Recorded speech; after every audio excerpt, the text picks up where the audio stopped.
ఇంకోటి గల్ఫ్ దేశాలు, గల్ఫ్, పశ్చిమాసియా, మధ్యప్రాచ్యం ఇలాంటి పదాలు మనం పర్యాయ పదాలుగా వాడుతుంటాం, కానీ వీటి మధ్య స్వల్ప తేడాలు ఉన్నప్పటికీ ఇంచుమించు ఈ దేశాలన్నీ కూడా ఈ తాకిడికి గురవుతున్నాయి. అమెరికాకు చాలా గల్ఫ్ దేశాల్లో సైనిక స్థావరాలు ఉన్నాయి. వాటి అన్నింటినీ టార్గెట్గా చేసుకొని ఇప్పుడు ఇరాన్, దానికి అవి దగ్గరగా ఉంటాయి కదా, వాళ్ళు దాడులు చేస్తున్నారు. కాబట్టి అదొక అగ్నిగోళంలాగా అయిపోయింది. ప్రపంచంలో చమురు సరఫరాలో కీలకమైన స్థానంగా, మార్గంగా ఉన్నటువంటి హార్మోజ్ జలసంధిని మూసేస్తుంది ఇరాన్. దానివల్ల కూడా చాలా ఆ దేశాలు, చమురు తీసుకుంటున్న దేశాలు కూడా సమస్యలు ఎదుర్కోవాల్సి వస్తుంది. వీటికి ఇరాన్ ఎవరైనా ఎలా అంటారు, వాళ్ళు వాళ్ళదేదో వాళ్ళకు ఉంటే, ఆ దేశంలో ప్రజల నిరసన వచ్చింది లేకపోతే ఇంకోటి అంటే అది వాళ్ళు చూసుకోవాలి. మీరెలా ఇప్పుడు ట్రంప్ విధానాల మీద అమెరికాలో నిరసన రాలేదా? దానికోసం ఇతర దేశాలు వెళ్ళి అక్కడ దాడులు చేస్తామంటే ట్రంప్ ఊరుకుంటారా? ఇజ్రాయిల్లో నిరసన లేదా? మొన్న ప్రధాని మోదీ పార్లమెంట్లో మాట్లాడిన ఆ సమావేశానికి కూడా ప్రతిపక్షం రాలేదు. చాలామంది వాళ్ళు నిరసనగా ఉన్నారు. వాళ్ళ మీద ఏమైనా చేస్తారా మీరు? కాబట్టి దేశాల అంతర్గత వ్యవహారాలు వాళ్ళు పరిష్కరించుకోవాలి. ఇంకా ఇరాన్ ఇంకా అయిపోయినట్టే, నలిపేస్తాం, తొక్కేస్తాం, అదేం కుదరదండి. ఇరాన్ ఏమీ అంత చరిత్ర లేని, సత్తా లేని దేశం కాదు అది. వాళ్ళ మత రాజకీయాలు మీకు నచ్చవచ్చు నచ్చకపోవచ్చు, కానీ ఎవరి వాళ్ళకు ఉండొచ్చు. అందరి మతాలు, అందరి నమ్మకాల ప్రకారం ఆయా దేశాలు ప్రజల తీర్పుల ప్రకారం నడుస్తాయి, ప్రభుత్వాలు నడుస్తాయి. బయట నుంచి మీరు వెళ్ళి దురాక్రమణ, విధ్వంసం చేయటం కంటే లోపల వాళ్ళు ఏం చేస్తారన్నది వాళ్ళకి సంబంధించింది కదా. సో ఇప్పుడు ఏం జరుగుతుంది? ఇరాన్ అయితే మేము లొంగిపోయేది లేదంటున్నారు. అలీ ఖొమేనీ ఈయన 1989లో సుప్రీం లీడర్గా, గురువు అనండి అట్లా వచ్చాడు ఆయన. అంతకుముందు రఫ్తుల్లా ఖొమేనీ మొదట్లో 1979లో వచ్చారు. ఆ తర్వాత 2 సార్లు అధ్యక్ష ఎన్నికలు జరిగాయి. రఫ్సంజానీ అని ఆయన అధ్యక్షుడు అయ్యాడు. అధ్యక్షుల్లో కొంతమంది ఉదారవాదులు ఉన్నారు, కొంతమంది మత ఛాందసులు ఉన్నారు. ఎవరున్నా కానీ ఖొమేనీలు మటుకు స్పిరిచువల్ లీడర్స్గా లేకపోతే సుప్రీం లీడర్స్గా కొనసాగుతూ వచ్చారు. రఫ్సంజానీ ఈ అలీ ఖొమేనీని ఎంపిక చేయడంలో ముఖ్య పాత్ర వహించారు. ఎంపిక కావడానికని అప్పుడు చెప్పారు. మత గురువులు నిర్ణయిస్తుంటారు, క్లరిక్స్ అంటారు కదా వాళ్ళు. ఈయన 1989 నుంచి ఇప్పటివరకు ఎన్ని ఒడిదుడుకులు, ఎన్ని కథనాలు, ఎన్ని అపహరణలు, ఎన్ని విధ్వంసాలు. అలాగే ఇరాక్ యుద్ధం కూడా చూసాము 89కి ముందు. సో ఇవన్నీ తట్టుకొని ఇరాన్ నిలబడింది. దానికి పర్షియన్గా మనకు తెలుసు, ఎప్పటి నుంచో దానికి కావాల్సిన చరిత్ర ఉంది, సంపద ఉంది, ఇవన్నీ ఉన్నాయి. ఇప్పుడు ఖొమేనీ చనిపోగానే రజా పహ్లవి వారసుడు అక్కడెక్కడి నుంచో మీకు విముక్తి అంటే అమెరికా వెళ్ళి అక్కడ పెత్తనం చేస్తే, లేకపోతే గతంలో వాళ్ళు కూడదోసి తరిమి కొట్టిన షా వారసుడు వస్తే ఇరాన్కు విముక్తి వస్తుందా? రెండవది, ఇరాన్ మీద వీళ్ళు చేస్తున్న దురాక్రమణలు, ఈ దాడులు, విధ్వంసాలకు ప్రతిగా వాళ్ళు ఊరుకుంటారు. వాళ్ళేమే మళ్ళీ చేయరా? వాళ్ళు ఖచ్చితంగా మిగిలిన గల్ఫ్ దేశాల్లోని అమెరికా స్థావరాల మీద, మనం ఈ విషయం గుర్తుపెట్టుకోవాలి. ఆ దేశాల మీద అని కాదు, అమెరికా బాహటంగా ఇజ్రాయెల్కు మద్దతు ఇచ్చి పంపిస్తున్నప్పుడు, ఇంకా చెప్పాలంటే ఇప్పుడు ఏమంటున్నారు, మీరు ప్రతీకారానికి పాల్పడితే మా దాడులు ఇంకా తీవ్రంగా ఉంటాయని ట్రంప్ హెచ్చరిస్తున్నారు. అంటే మీరు వెళ్ళి ఏ సంబంధం లేకపోయినా విధ్వంసం చేయొచ్చు, మీరు చేసిన దానికి వాళ్ళు సమాధానం చెప్పరా?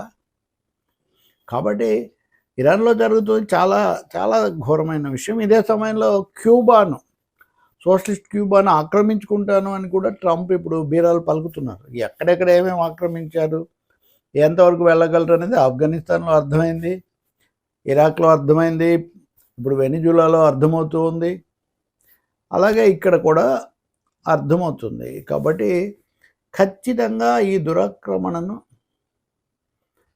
ఖండించాల్సినటువంటి అవసరం చాలా ఉంది. దానికి బదులు ఏదో తటస్థంగా పైన అటు ఇటు కాకుండా మాట్లాడడం అన్నది చాలా అవమానకరమైన విషయం. ప్రపంచ శాంతి కోసం ఎప్పుడుగా గట్టిగా నిలబడే భారతదేశం, తనకెంతో బలమైన మిత్రదేశంగా ఉన్నటువంటి ఇరాన్ మీద సాగుతున్న ఈ పచ్చి దురాక్రమణను ఏదో 2 దేశాల మధ్య ఏదో ఘర్షణలాగా, ఇప్పుడు మోదీ కాదు కానీ విదేశాంగ మంత్రి జయశంకర్ ప్రకటన చేశారు, విదేశాంగ శాఖ ప్రతినిధులు కూడా ప్రకటన చేశారు. ఏమని?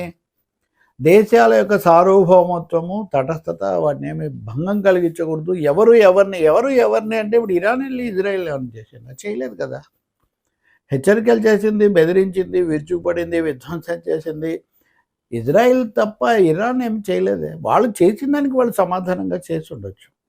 కానీ ఖచ్చితంగా ఈ దాడి మొదలవుతుందంటానికి 1-2 రోజుల ముందే మోదీ ఇజ్రాయెల్ పార్లమెంట్లో మాట్లాడి భారతదేశం అటే ఉంది, ట్రంప్తో ఉంది, ఇజ్రాయెల్తో ఉంది అనే సంకేతాలు ఇవ్వడం చాలా దారుణం. భారతదేశంలో ఉన్న రాజకీయ పక్షాలన్నీ ఈ ధోరణిని ఖండిస్తున్నాయి. సరే, ప్రాంతీయ పార్టీలు వాటి రాజకీయాల్లో ఉండేవి మాట్లాడకపోవచ్చు, కానీ జాతీయ రాజకీయ పక్షాలు ఏవి ఈ దాడిని సమర్థించడం లేదు. కానీ బీజేపీ ప్రభుత్వం, మోదీ మటుకు ఇజ్రాయెల్తోనే బంధాన్ని ప్రకటిస్తున్నారు. ఇది నిజంగా ఇదే జరిగితే ఇప్పుడు పాకిస్తాన్, ఆఫ్ఘనిస్తాన్ మీద చేస్తున్న దాడిలో పాకిస్తాన్కి అమెరికా మద్దతు ప్రకటిస్తుంది. మరి అంతకుముందు ఆపరేషన్ సింధు అప్పుడు ఏం జరిగిందో మనం చూసాం. కాబట్టి ఇది చాలా భారతదేశ విదేశాంగ విధానానికి, ట్రంప్కు మోదీ లోబడిపోతున్న తీరుకు కూడా ఇది ఒక నిదర్శనంగా ఉంది. ఇరాన్ ప్రతిఘటనగా సాగిస్తున్న పోరాటం లేదా యుద్ధం, అలాగే దానికి మద్దతుగా అనేక మంది నిలబడుతున్న తీరు, దాదాపు ఫ్రాన్స్తో సహా చైనా, రష్యా సరే అవన్నీ చెప్తున్నాయి. ఇక్కడ ఇరాన్కు బలమేం తక్కువగా లేదు, చనిపోతారు తప్పకుండా. ఇంత భారీ యుద్ధాలు, దాడులు, విధ్వంసాలలో 100 మంది చనిపోతారు. కానీ లొంగిపోకూడదు కదా, లొంగిపోరు వాళ్ళు. ఇప్పుడు ఖొమైనీ అంత్యక్రియలు లేదా సంతాపంగా భారీ జన సమూహాలు వస్తున్నాయి. నిరసనలు అన్నారు. నేను ఇందాకన్నా ట్రంప్ మీద నిరసనలు లేవా? ఇప్పుడు అమెరికా అంతగా మోస్తున్న పాకిస్తాన్లో అమెరికా రాయబార కార్యాలయానికి నిప్పు పెట్టారు. చాలా దేశాల్లో అమెరికా రాయబార కార్యాలయాలను చుట్టుముడుతున్నారు నిరసనకారులు. కాబట్టి ఇదేదో తేలిగ్గా అయిపోతుంది. ఒకదాని తర్వాత ఒక దేశాన్ని ఎలా తరుముకుంటూ ఏదో జేబులో పెట్టుకుంటూ వెళ్ళొచ్చు అనుకుంటే శృంగభంగం తప్పదు. ఇంతవరకు ఎక్కడ వియత్నాం దగ్గర నుంచి ఇప్పటివరకు అమెరికా ఏ దేశాన్ని కూడా కుట్రలు చేస్తుంది, లేకపోతే తాత్కాలికంగా తన పాచికలు పారుండొచ్చు, కానీ శాశ్వత ప్రాతిపదికన ఏ దేశంలో లోబడిపోలేదు. ఎక్కడ చూసినా ప్రజలు, అది ఆ దేశాల్లో ఉన్న రాజకీయ శక్తులు. A short time ago, the United States military began major combat operations in Iran. Our objective is to defend the American people by eliminating imminent threats from the Iranian regime, a vicious group of very hard, terrible people. Its menacing activities directly endanger the United States, our troops, our bases overseas, and our allies throughout the world. For 47 years, the Iranian regime has chanted death to America and waged an unending campaign of bloodshed and mass murder, targeting the United States, our troops, and the innocent people in many, many countries. Among the regime's very first acts was to back a violent takeover of the U.S. Embassy in Tehran, holding dozens of American hostages for 444 days. In 1983, Iran's proxies carried out the Marine barracks bombing in Beirut that killed 241 American military personnel. In 2000, they knew and were probably involved with the attack on the USS Cole. Many died. Iranian forces killed and maimed hundreds of American service members in Iraq. The regime's proxies have continued to launch countless attacks against American forces stationed in the Middle East in recent years, as well as U.S. naval and commercial vessels in international shipping lanes. It's been mass terror, and we're not going to put up with it any longer.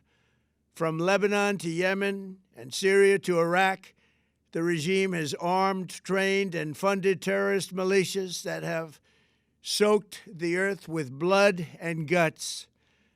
And it was Iran's proxy, Hamas, that launched the monstrous October 7th attacks on Israel, slaughtering more than 1,000 innocent people, including 46 Americans, while taking 12 of our citizens hostage. It was brutal, something like the world